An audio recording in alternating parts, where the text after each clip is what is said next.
오늘은 요한계시록 강해 52강을 시작하겠습니다. 요한계시록 13장 1절서부터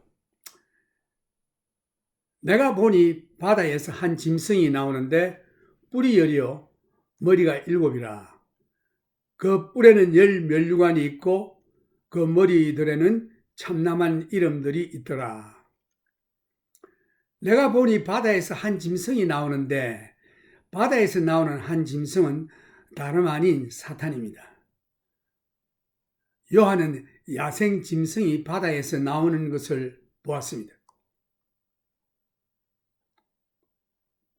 누가 야생 짐승을 바다에서 나오게 하였는가?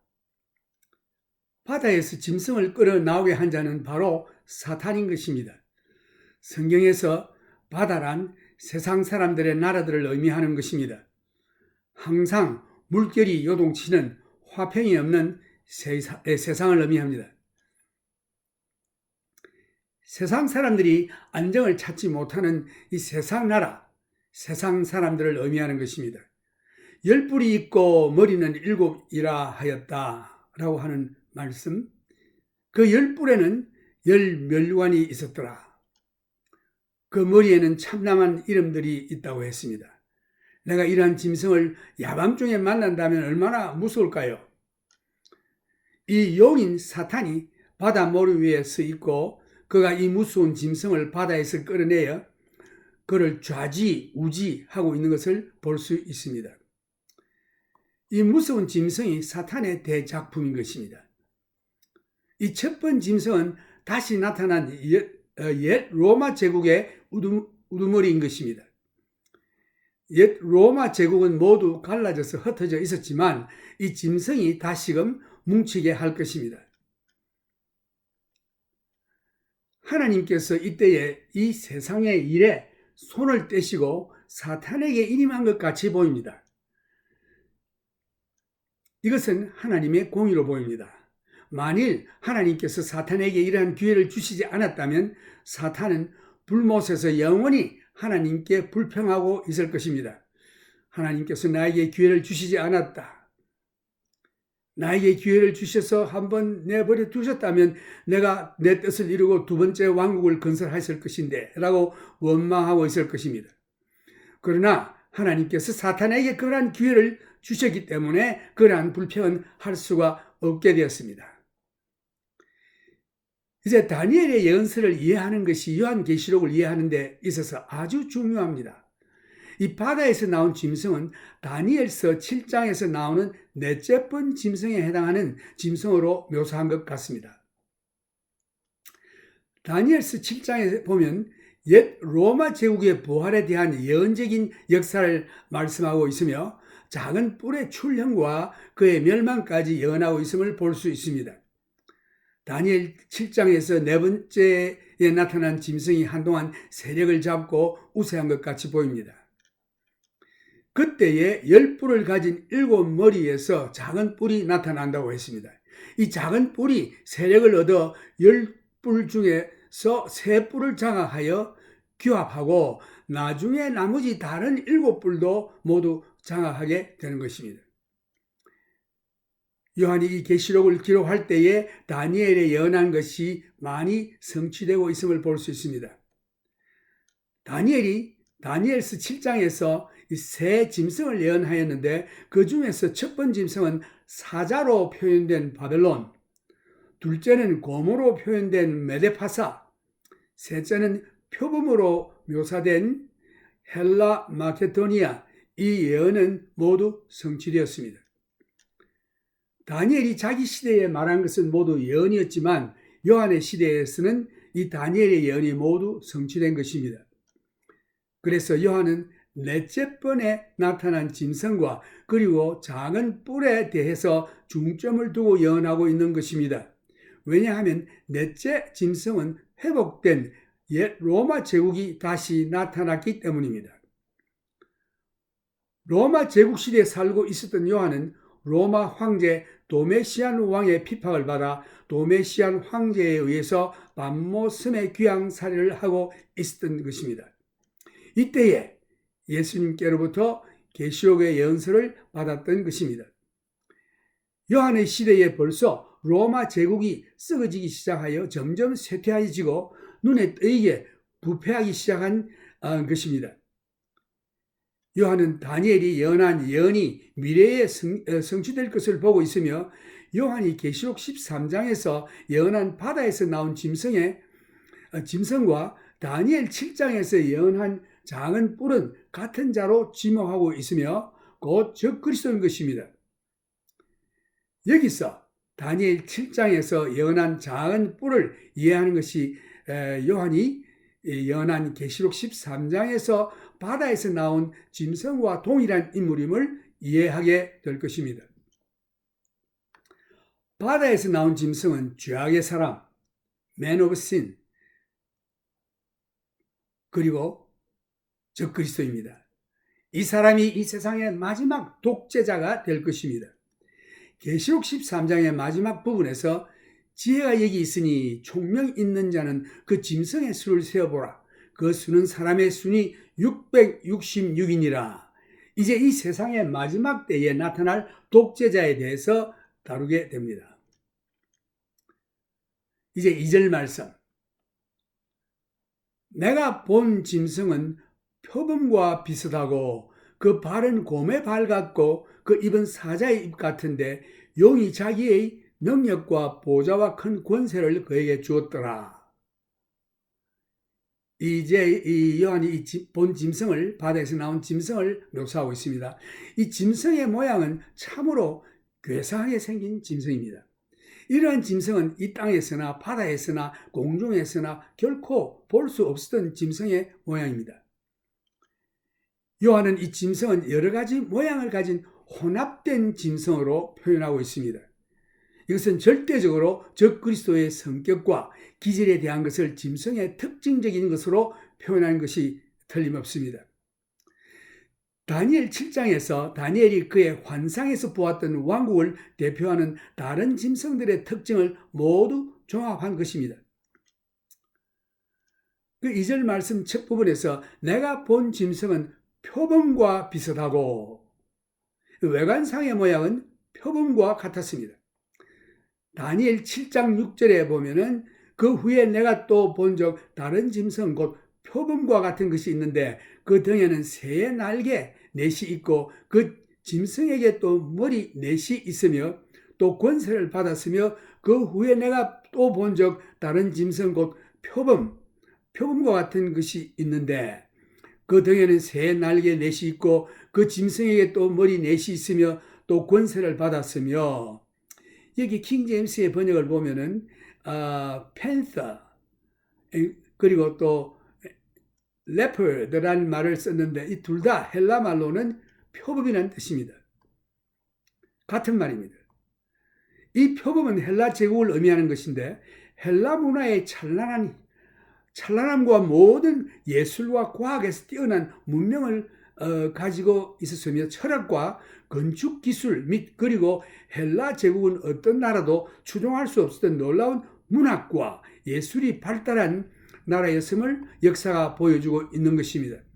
헬라 언어도 놀라운 언어를 가지고 있었고 이 짐승의 제국은 외적으로 볼 때에 헬라가 가졌던 모든 면에서 같은 영광을 가지게 될 것이라고 예언했습니다.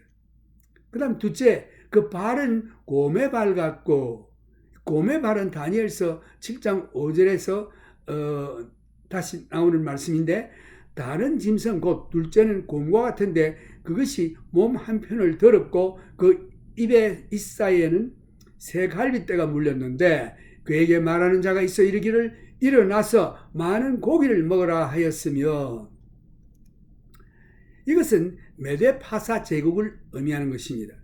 이 짐승의 제국은 이방의 호화로운 번영과 부를 소유했던 메데파사를 상징하는 것입니다. 그 다음 셋째 번으로 묘사하는 말씀을 보면 그 입은 사자의 입 같은데 이것은 다니엘의 환상 가운데 첫 번 짐승을 상기시킵니다. 다니엘서 7장 4절에 보면은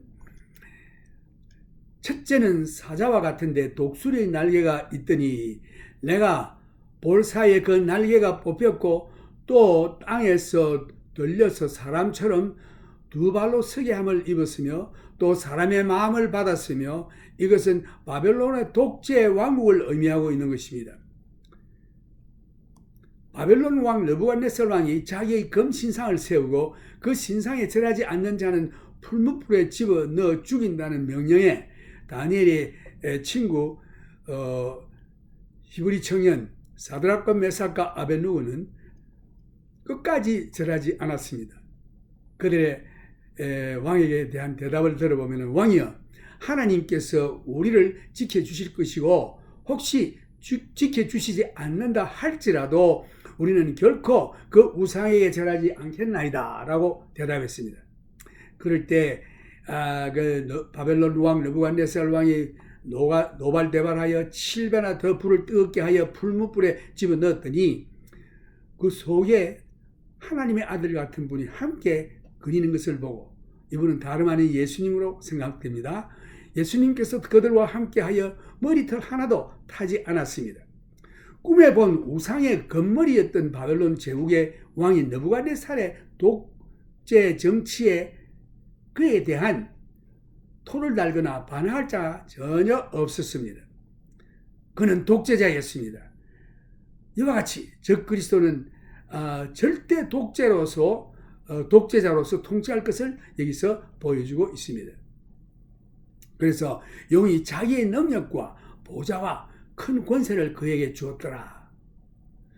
이 적그리스도인 악의 사람은 다니엘이 환상에서 본 신상머리는 금이요 가슴과 팔은 은이요 배와 넓적다리는 노시요 그 종아리는 철이요 그 발은 얼마는 철이요 얼마는 진흙이었더라.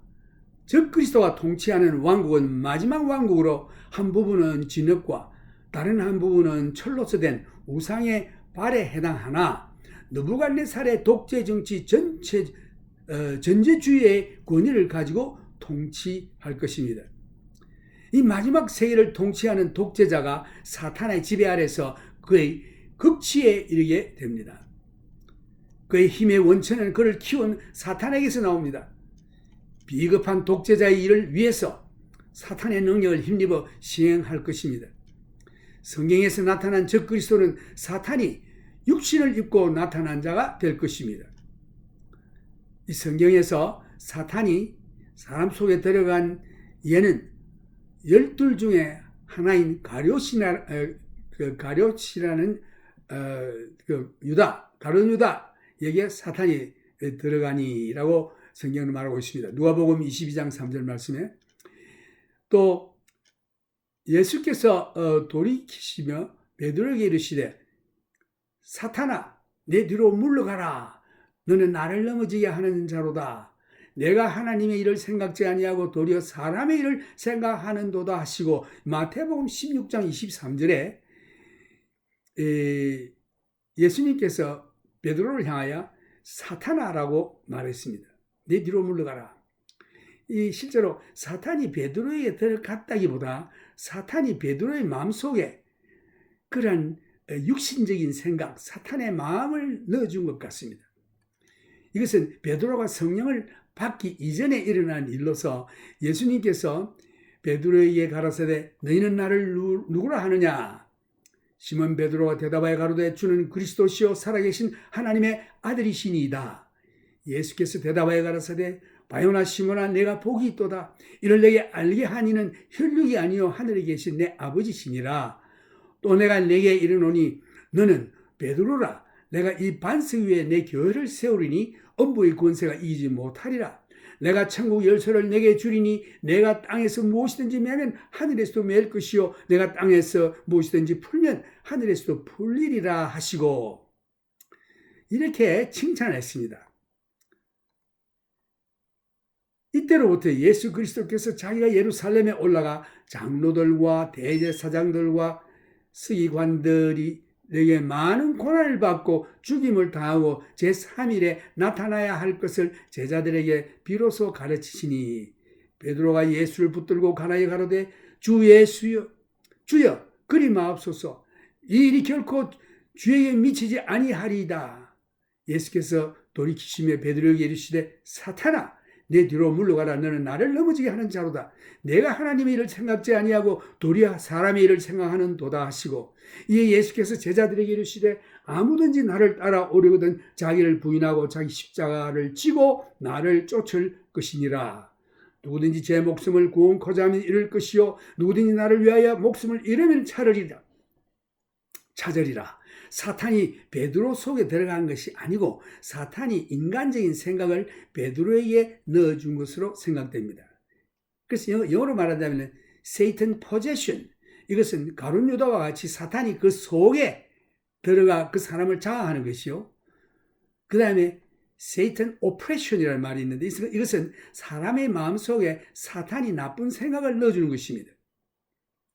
그래서 이 베드로는 주님을 진실로 사랑하지만 주님이 죽어서는 안 된다 하는 인간적인 생각으로 하나님의 대의를 생각지 아니하고 그 사탄이 그런 마음을 넣어줘서 사탄아 내 뒤로 물러가라. 너는 하나님 일을 생각지 아니하고 사람의 일을 생각하는도다.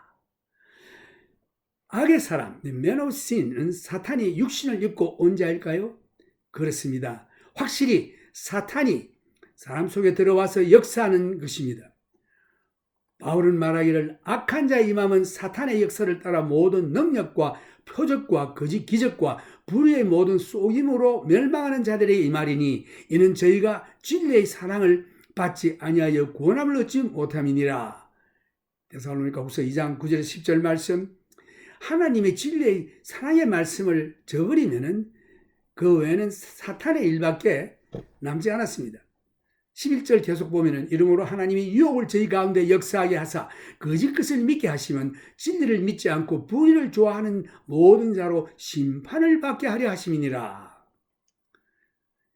그러므로 하나님의 말씀을 꼭 붙들어야 하는 것입니다. 주의 사랑하는 형제들아, 우리가 항상 너희를 위하여 마땅히 하나님께 감사할 것은 하나님이 처음부터 너희를 택하사 성령의 거룩하게 하심과 진리를 믿음으로 구원을 얻게 하심이니 이를 위하여 우리 복음으로 너희를 부르사 우리 주 예수 그리스도의 영광을 얻게 하려 하심이니라. 하나님이 택했습니다. 그 복음으로 우리를 불렀습니다. 성령을 우리를 깨끗하게 하십니다. 그리하여 결국은 우리 주 예수 그리스도의 영광을 얻게 하려 하시는 것입니다. 이러므로 형제들아 굳게 서서 말로나 우리 편지로 가르침을 받은 유전을 지키라. 우리 주 예수 그리스도와 우리를 사랑하시고 영원한 위로와 좋은 소망을 은혜로 주신 하나님 우리 아버지께 너희 마음을 위로하시고 또한 선한 일과 말에 굳게 하시기를 원하노라. 여기서 이 요점은 하나님의 사랑의 말씀을 저버리면은 하나님께서 그 마귀의 기적과 이적을 따라가도록 내버려 두신다고 했습니다. 그것이 하나님의 말씀을 저버린 자가 받는 심판이라고 했습니다. 얼마나 두렵습니까? 그러므로 우리들은 이 말씀을 굳게 붙들고 믿고 끝까지 인내하며 흔들리지 말아야 될 줄로 믿습니다. 오늘은 이만큼 말씀드리고 오늘은 하나님의 거룩한 거룩성에 대해서 찬송을 올리겠습니다. 찬송가는 여러분 잘 아시는 9장 거룩 거룩 거룩 전능하신 주여, 우리 다 같이 하나님께 찬송을 올리겠습니다.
거룩 주의 빛난 영광 모든 죄인 눌러주어 보지 못하네.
거룩하신 하나님께서 말씀하시기를 너희는 거룩하라. 내가 거룩하니 너희도 거룩하라. Be holy.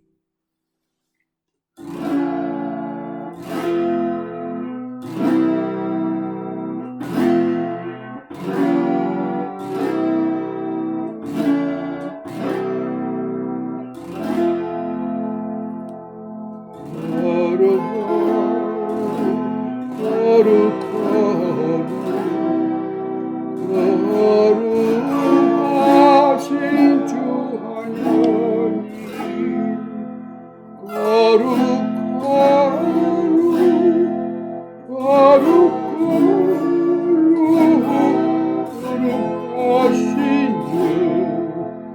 거룩하신 나의 하나님 Holy, holy,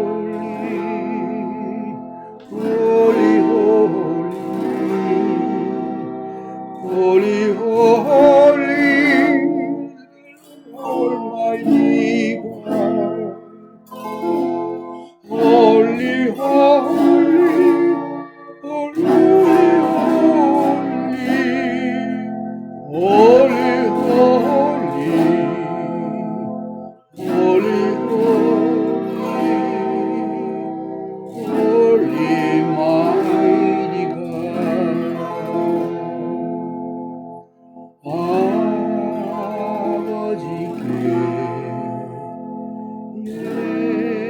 예수님께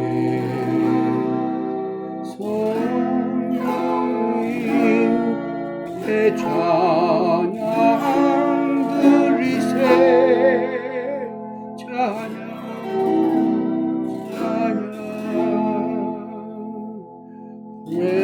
Praise you, Father. Bless you, Jesus. Holy Spirit, thank you for being here, Lord. 아버지께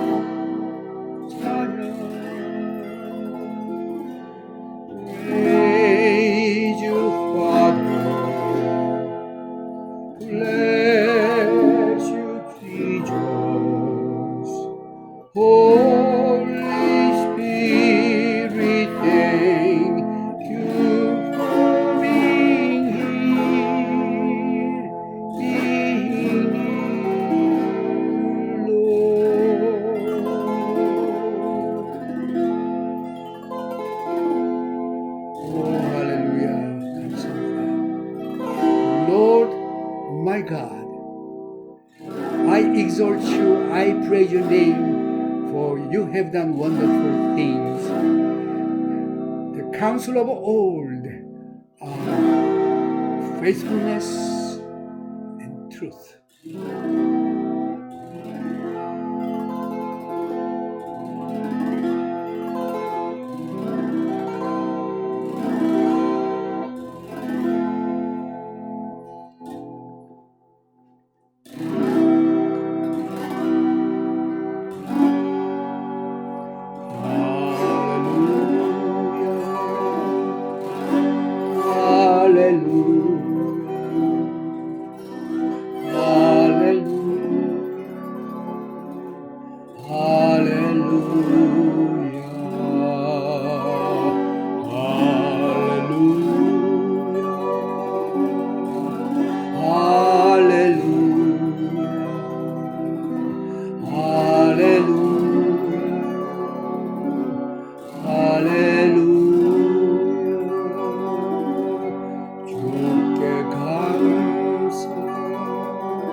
주께 감사 할렐루야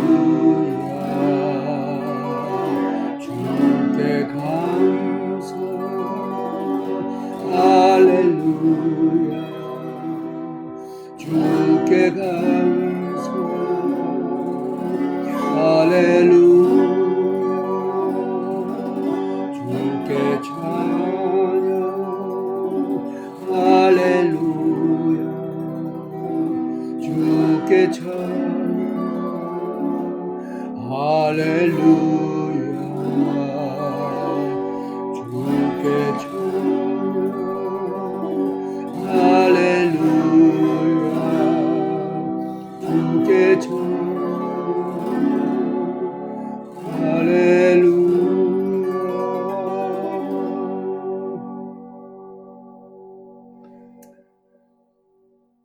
하나님의 거룩하신 축복과 그리스도 예수의 은혜와 성령님의 교통하심이 여러분들이 항상 임하기를 축원합니다.